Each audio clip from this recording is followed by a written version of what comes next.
Let us pray in the name of the Father, and of the Son, and of the Holy Spirit. Amen.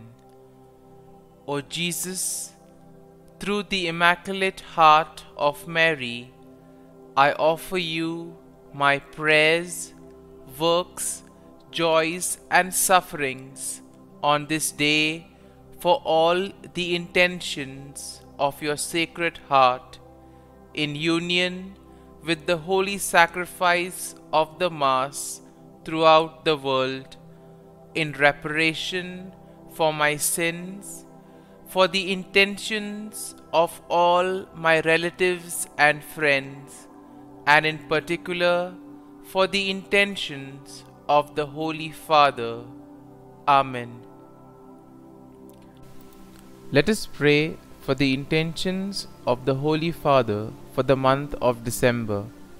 For persons with disabilities, we pray that people living with disabilities may be at the center of attention in society, and that institutions may offer inclusive programs which value their active participation.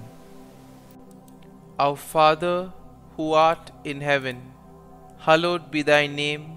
Thy kingdom come, thy will be done, on earth as it is in heaven. Give us this day our daily bread, and forgive us our trespasses, as we forgive those who trespass against us. And lead us not into temptation, but deliver us from evil. Amen. Hail Mary, full of grace, the Lord is with you. Blessed are you amongst women, and blessed is the fruit of thy womb, Jesus. Holy Mary, Mother of God, pray for us sinners, now and at the hour of our death. Amen. Glory be to the Father, and to the Son, and to the Holy Spirit, as it was in the beginning, is now, and ever shall be, world without end. Amen. My dear friends, as we enter in the presence of the Lord, as we begin this new day, let us take a few moments to thank the Lord for all that He has done for us. We see that right from the time of our birth till now, there have been many instances or events where the Lord has worked wonders in our lives. He has guided us, He has protected us, He has shown us the way, helped us to overcome challenges and difficulties. And in this way, we can identify Him guiding us all through our lives. But there are occasions wherein we find it difficult to recognize His presence among us. We find it difficult to identify the blessings and the graces. And here we see that it is in these occasions that we need to specially ask the Lord to give us the grace that we may be able to identify those graces, those blessings in our lives. And therefore we see that the first thing to do is to be grateful to the Lord for all that He has done. And therefore, as we begin today's morning prayer, let us begin on this note of gratitude. Let us ask the Lord to help us identify His presence in our lives. And therefore, let us begin by thanking the Lord for all the things that He has done for us. Lord, we thank you for the gift of life. We thank you for giving us talents, opportunities, and various gifts that enable us to become better persons, and also that enable us to reach out to others and make a difference in the lives of others. Lord, we also want to thank you for the gift of our family members, friends, relatives, near and dear ones, and all those who play a very important role in our lives. We see that it is these people who have been instrumental in making us who we are. They are the ones who have devoted their time, energy and effort. And as a result of it, they have molded us and they have made us better individuals. So today, Lord, in a very special way, we ask you to bless all their endeavors and give them all the graces that they may require in life. We also thank you, Lord, for giving us the gift of this day, a day that would help us in many ways to appreciate the good things that you have done for us, a day wherein we may complete some thing that was left behind, or a day that may present to us various challenges. Whatever be the situation, Lord, we ask you to be with us and guide us. Allow us to be led by you. Lord, we also thank you for the opportunities, for the experiences that you have given us in life. There have been many experiences wherein we have enjoyed, and these are the experiences that we want to cherish in life. But at the same time, there have also been those experiences and those moments wherein we have found it difficult to accept them. These are the experiences that have been learning experiences. They have taught us a lot in life. Though they may have been hard, bitter, but still they have given us a valuable lesson. They have made us stronger.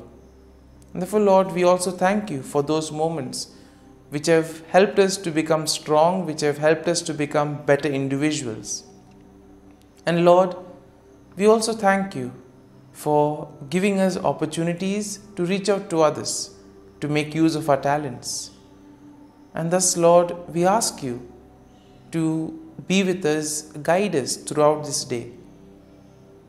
Lord, allow us to be led by you, so that whatever we do, our actions, our words, may reflect your love, joy and mercy to the world around us. Help us to become your instruments, so that you may work in and through us. And therefore now, my dear friends, let us all close our eyes at this moment and let us praise the Lord that He has woken us up in this morning.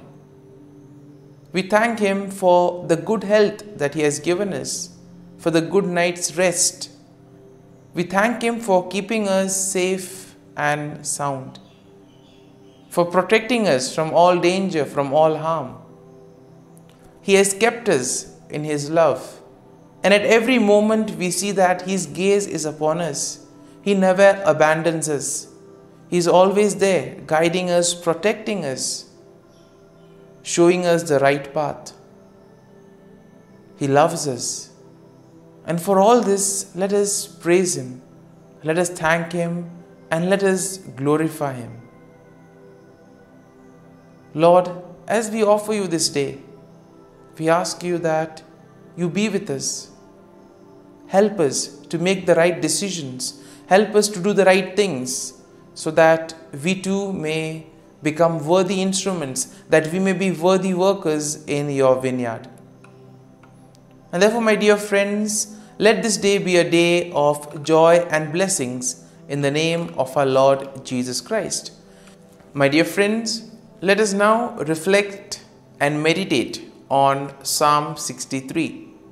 As usual, we shall have a general overview of the psalm, and then we shall take a look at the psalm in detail. And Psalm 63 is a psalm of David, expressing his deep longing and thirst for God's presence.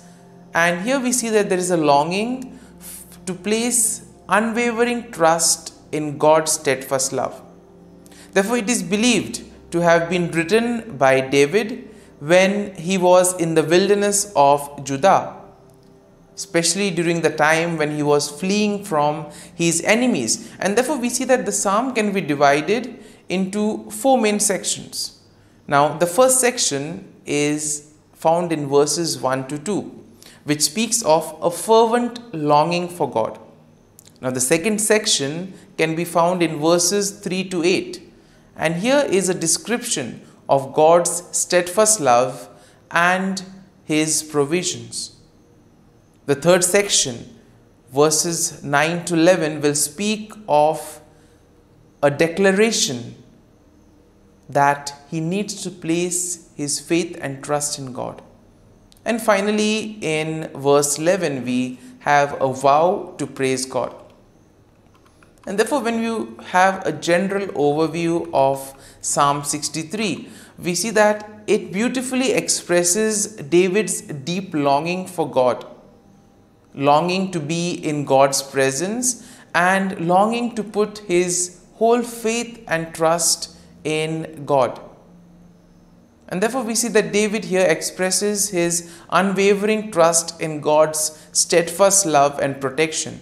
Now this psalm also serves as a reminder of the importance of seeing God earnestly, finding satisfaction in God and God alone, and most importantly, the need to praise God continually for all that he does for us in our lives. Now the psalm also inspires a genuine desire for intimate communion with God and a confident reliance on his faithfulness in the midst of trials and challenges. And now let us go into the details of the psalm. Now the first verse goes like this: O God, you are my God. Early will I seek you. My soul thirsts for you. My flesh longs for you, in a dry and thirsty land where there is no water. Quite an interesting way of beginning the psalm. Here we see that David begins with a heartfelt declaration of his relationship with God, and here he is trying to express his deep longing for God, comparing it to a thirst in a dry and weary land. And you can compare this to especially moments when you feel thirsty. You're in search of water, throat is dry, and there is this longing for water. Even the sight of water quenches. And therefore, the same thing can be applied to David's longing for God. And here we see that David's soul and flesh yearn for the presence of God, recognizing that it is only God who can satisfy his spiritual and physical needs. And therefore verse 2 goes like this: So I have looked for you in the sanctuary to see your power and your glory. Now in this second verse we see that David reveals his desire to behold God's power and glory. He seeks God in the sanctuary, the place of worship and divine presence. Thus here we see that David is longing to experience God's manifestation, and he wants to witness the mighty powers of God. Now in the second section that goes from verses 3 to 8, it goes something like this: Because your loving kindness is better than life, my lips shall praise you. Thus I will bless you while I live. I will lift up my hands in your name. My soul should be satisfied as with marrow and fatness, and my mouth shall praise you with joyful lips. And in this section, we see that David reflects on God's steadfast love and provision. He therefore acknowledges that God's loving kindness is better than life itself. And this leads David to commit himself to praise God with his lips, with his actions, and thus lifting his hands in worship to God. Because he says that the words of the God are so great, the works of God, the actions, the deeds are so great that it evokes him to praise and thank the Lord for all that he has been doing. And therefore we see that David finds deep satisfaction and joy in God. His entire solace and security is in God. And therefore here we see that David meditates on God day and night, and he rejoices in the shelter that God provides him. And here we have the imagery of finding shelter in God's wings. Here we see that David will declare his unwavering devotion and trust in God acknowledging that God's right hand upholds and sustains him. Now in verses 9 to 10 go like this: "But those who seek my life to destroy it shall go into the lower parts of the earth. They shall fall by the sword, they shall be a portion for jackals." And here we see that in this section, David shifts his focus to his enemies. And here David places all his faith, trust and confidence in God's protection. He declares that those who seek to harm him will ultimately face destruction and they will be defeated. In contrast, we see that David, as the king, will rejoice in God. He declares that those who swear by God will find glory, while those who speak lies will be silenced. And this moves us or brings us to the final verse of the psalm, verse 11, which goes like this: "But the king shall rejoice in God. Everyone who swears by him shall glory, but the mouth of those who speak lies shall be stopped." Here the psalm concludes with a final affirmation of praise and glory to God. Therefore, David declares that he is the one who needs to place his faith and trust in God. David declares that as the king, he will rejoice in God. He acknowledges that those who do the will of God will find glory, but those who wander away from the Lord will ultimately meet their destruction. And in this way, we see that the psalm encourages us to place our faith and confidence in the Lord. And therefore, my dear friends, let us spend a few moments in silence, reflecting on this psalm. Maybe a word or a thought or a verse would have touched us. We may have been inspired by something that we have heard. Remain with that. Allow it to take root in you. And therefore, as we spend these moments in silence, let these thoughts or this verse take root in you. Go once again back to it and try to see what the Lord is communicating to you through that verse, through that thought. And therefore, allow the psalm to take root in you, so that ultimately your words, actions and thoughts may become just like the ones of Jesus, spreading and building the kingdom of God on earth.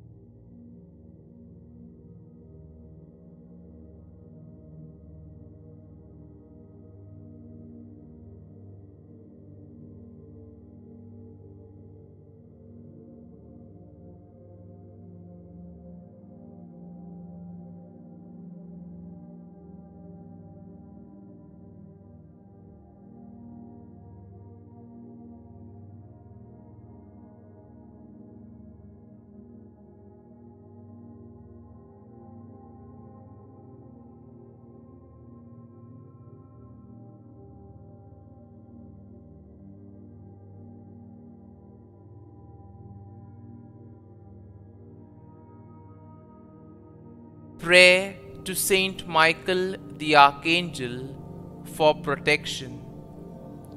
Saint Michael the Archangel, defend us in battle.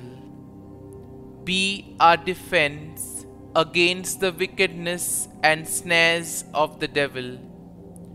May God rebuke him, we humbly pray. And do thou, O Prince of the heavenly hosts, by the power of God, thrust into hell Satan and all the evil spirits who prowl about the world, seeking the ruin of souls. Amen. Act of Adoration.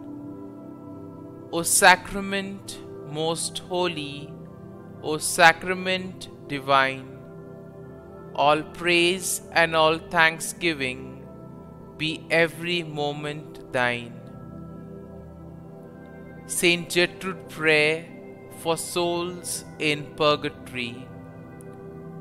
Eternal Father, I offer Thee the most precious blood of Thy divine Son, Jesus, in union with the masses said throughout the world today, for all the holy souls in purgatory, for sinners everywhere, for sinners in the universal church, those in my own home and within my family.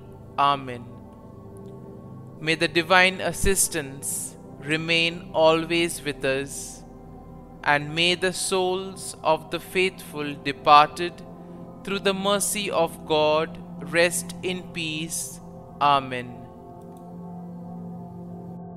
Glory be to the Father, and to the Son, and to the Holy Spirit, as it was in the beginning, is now, and ever shall be, world without end. Amen.